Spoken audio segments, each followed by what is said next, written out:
Hello friends, welcome back to my channel. আশা করি সবাই ভালো আছো। আমিও ভালো আছি। আজকের দিনটা অ্যাকচুয়ালি অনেক অনেক ঘটনা ঘটলো, অর্থাৎ ঘটনা বহুল দিন বললে মনে হয় না ভুল হবে, কারণ আজ হলো 10ই জুন। তাহলে আজকে কি বা কেন 10ই জুন কথাটা আমি উল্লেখ করছি, আশা করি যারা বোঝার তারা বুঝে যাচ্ছ, যারা জানার তারা উৎসুক বোধ করছো কি হলো কি হলো কি হলো। আমার মনে হয় টিনা নিজেই বলবে, সেটাই বলা ভালো, কারণ সেটা ও না বললে আমরা কিছু তো বলতে পারি না। কাজেই ওর তরফ থেকে আসুক অথবা কি বলে টনদীপের দিক দিকে আসুক, যে কথাই হোক সত্যিটা ওদের মুখ দিয়েই আসুক, নেক্সট আমরা বলবো। কাজে আমাদের বলা উচিতও নয়, আমাদের বলা ঠিকও নয়। তবে হ্যাঁ, ভালো খবর নিশ্চয়ই আসবে, প্রতীক্ষার নিশ্চয়ই অবসান ঘটবে, এটুকুই আমি বলতে পারি, এর বেশি কিছু আমি বলতে পারবো না। আজকে দিনটাতে টিনার লোকনাথ বাবার কাছে গিয়ে পুজো দেওয়ার যে ভিডিওটা, সেটা নিয়ে আমি একটা ছোট্ট ভিডিও করেছি এবং ওটা নিয়ে আমার বলার কিছু নেই। আমরাও বুঝতে পারছি যে টিনা ওর বাচ্চাকে নিয়ে কতটা উদ্গ্রীব, কতটা পেতে উৎসুক। ভাবতে পারো আমি তো মানে ইমাজিনও করতে ভয় লাগে যে আমার সন্তান আমার কাছে নেই বা আমার সন্তান আমি পেতে পারছি না। ওই রকম অবস্থায় থেকে আমি কিভাবে নিজেকে সামলে রাখতাম বা সারভাইভ করতাম। সত্যি খুব টাফ কন্ডিশন। যারা বুঝতে পারছে তাদের সত্যিকারের কষ্টটা তারা ফিল করছে। যাই হোক, কি করবে, বিপাকে পড়েছে, বিপদে যখন পড়েছে তখন সেখান থেকে তো হেরে বা লেজ গুটিয়ে পালিয়ে যেতে পারে না, মোকাবিলা করতেই হবে। কারণ বিপদে হারাটা তোমার মোটিভ নয়, বিপদে ভয় পাওয়াটা মোটিভ না, সরি হারা নয়, এটা লড়াইয়ের গল্প হয়ে যাচ্ছে। হারাটা মোটিভ নয়, বিপদকে জয় করতে হবে এবং আমার লক্ষ্যে স্থির থাকতে হবে এবং আমার যে কাজটা করার সেটা অবশ্য করেই করতে হবে, কারণ আমি সৎ পথে আছি। যে যা খুশি বলুন, লোকের কাজ হচ্ছে বলা, অর্থাৎ লোগো কা কাম হ্যাঁ कहना, ও ইগনোর করো এবং সামনে এগিয়ে চলো। তাহলে আজকের দিনে দাঁড়িয়ে এইটুকুই বলতে পারি টিনার সম্পর্কে, যেহেতু ওকে নিয়ে একটা আলাদা করে আমি ভিডিও করে ফেলেছি অলরেডি, আর নতুন করে এইখানে এই মুহূর্তে বলার মতো কিছু নেই। আর আজকে যেটুকু এর সঙ্গে আমি বলতে পারি যে টনদীপের তরফ থেকে আজকে কোনো ভিডিও আসেনি, সেটা নিশ্চয়ই তোমরা খেয়াল করেছো। আসেনি কেন? কারণ আজ হচ্ছে 10ই জুন, আর যে ভিডিওটা গতকাল এসেছিলো সেটা সম্ভবত 8 জুনের, অর্থাৎ শনিবারের ভিডিও। মাঝখানে পড়ে থাকে 9 জুন, অর্থাৎ রবিবারের ভিডিও।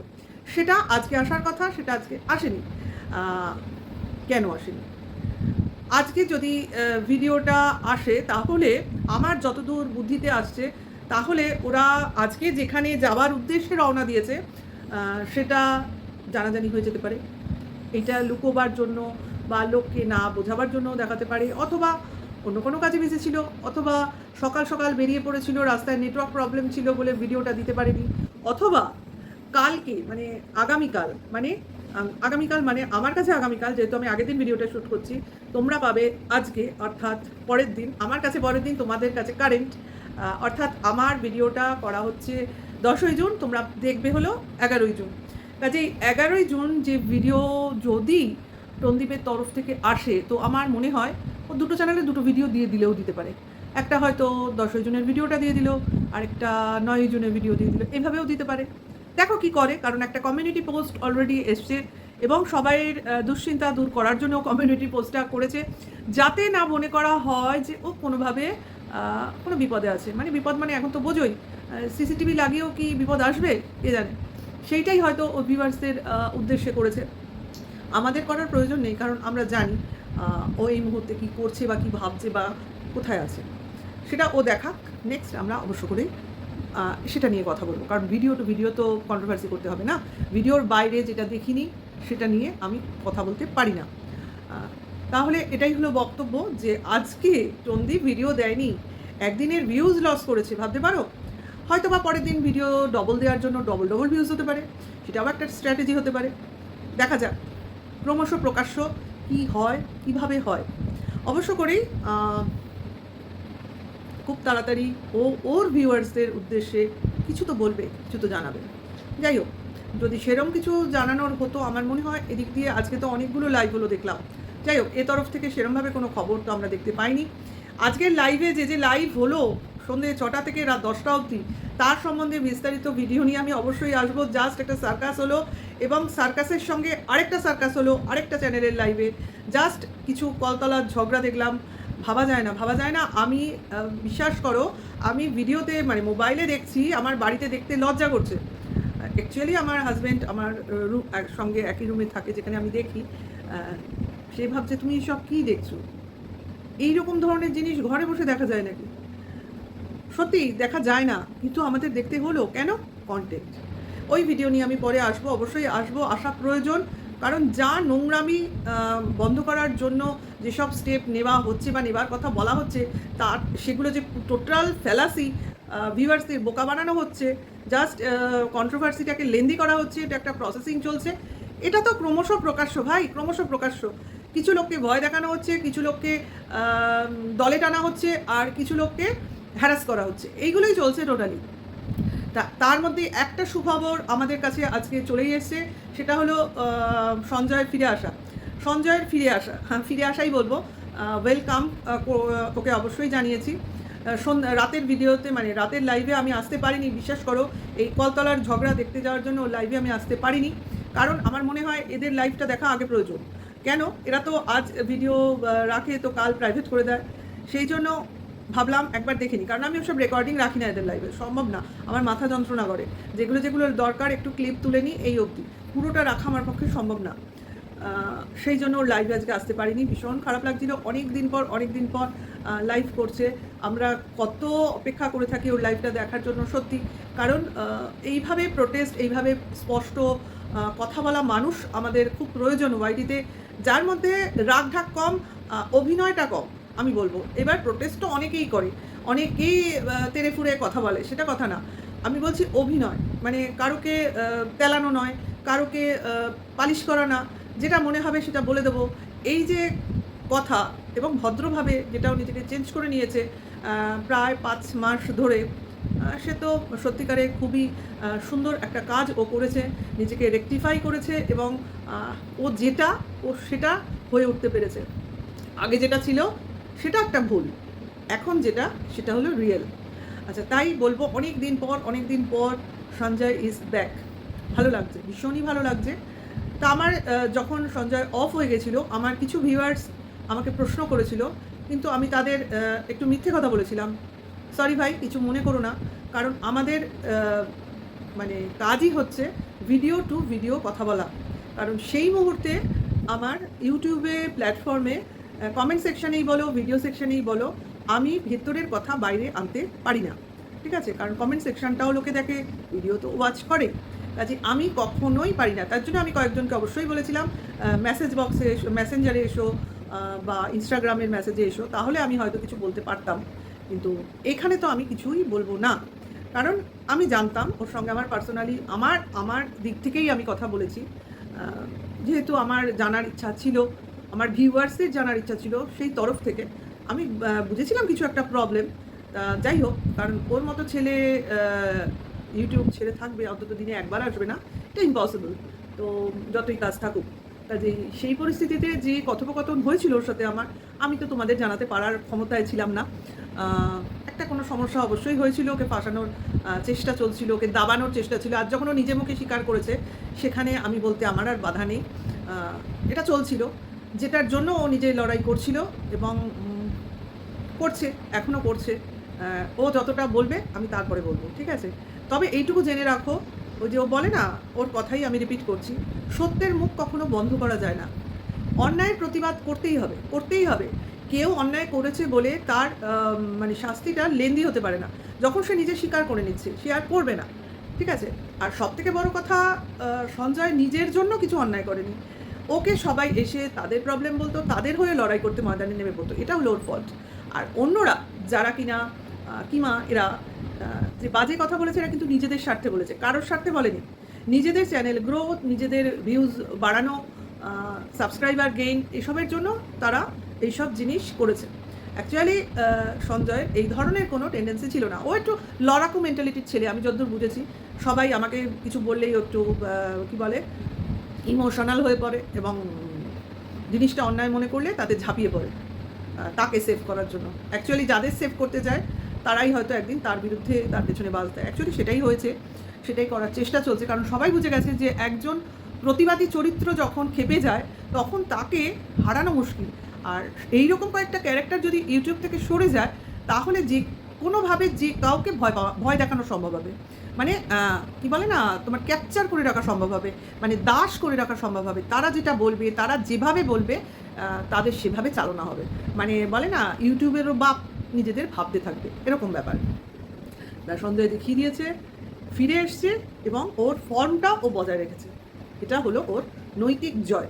এইটুকু কথা আমি ওকে বলতেই পারি, কারণ ও যে কাজটা করছে বা করবে বা করে চলেছে তার পাশে আমি বা আমরা অবশ্যই আছি। কারণ এতে কোনো অন্যায় নেই, এতে কোনো কী বলবো, স্বার্থ নেই। লোকের জন্য লোক করবে, তার পেছনে যদি স্বার্থ না থাকে সেই নিঃস্বার্থ কাজের পেছনে থাকাই যায়।